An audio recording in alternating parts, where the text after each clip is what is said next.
Whispers of the forgotten forest. The forest had always been there, just beyond the village of Eldamere, dense and dark, whispering secrets to anyone who dared enter. No one went too deep, children were warned. Travelers avoided it, but Liora had never been one to follow rules. She had grown up listening to tales of the forest's magic, and the sudden disappearance of her brother, Finn, 6 months ago, had given her a reason to step beyond the familiar paths. The morning was cold, and a thin fog clung to the trees like a veil. Liora tightened her cloak, gripping the small lantern that flickered weakly in her hand. Every step into the forest felt like entering a different world. The sounds of the village faded, replaced by the creak of branches and the soft hum of wind through leaves. She remembered the last time she had seen Finn, laughing as he chased fireflies along the riverbank. He had been fascinated by the forest, always saying it called to him. And now he was gone. The villagers whispered that he had been claimed by the forest itself, a victim of its restless spirits. But Liora refused to accept that, not without looking for herself. Hours passed as she wandered through winding paths. Strange shapes moved in the fog, shadows that flickered and vanished. Birds sang in patterns that seemed almost deliberate, guiding her forward. Finally, she stumbled upon a clearing. In the center stood a stone circle, moss-covered and ancient. She had heard of such places in the old stories, sacred grounds where the veil between the worlds thinned. Liora stepped inside the circle. The air was colder here, yet heavier, charged with a strange energy. She closed her eyes and listened. At first there was nothing, then she heard it, whispers. Not human voices, but a chorus of soft murmurs, like the forest itself was speaking. They told her stories, stories of lives long past, of spirits bound to the trees, of secrets hidden beneath roots and stones. And then she heard Finn, his voice, distant and trembling, calling her name. She ran, following the sound as the forest seemed to shift around her. Paths appeared where there were none.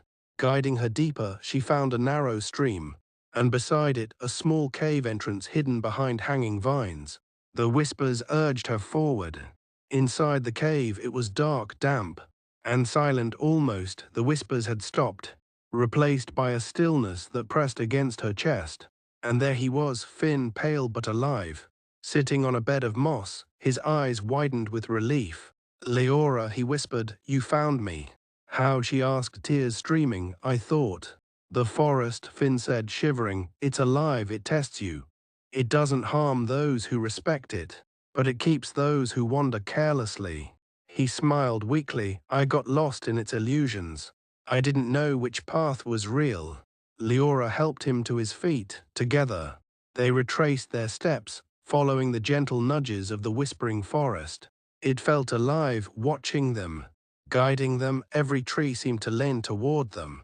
Every leaf shimmered as if approving their passage. When they emerged from the fog, the village was in sight. Eldamere looked small and fragile compared to the vast forest they had left behind.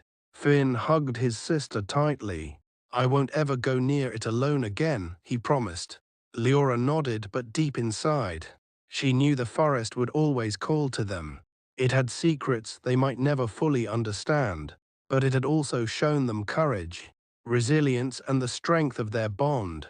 In the days that followed, the villagers noticed a change in the siblings. Liora walked taller with a quiet confidence, and Finn spoke often of the lessons he had learned. Some claimed the forest had blessed them, others whispered that it had tested their spirits. But for Liora and Finn, it was simply a reminder: the world holds mysteries, and bravery is not the absence of fear, but the will to face it. As night fell, Liora returned to the edge of the forest. Lantern in hand, she didn't enter this time. She didn't need to. The whispers were still there, soft and patient, promising that the forest would wait, always watching, always remembering. And perhaps one day she would return, not out of necessity, but out of respect and curiosity, and the unending desire to understand the magic that had shaped their lives forever.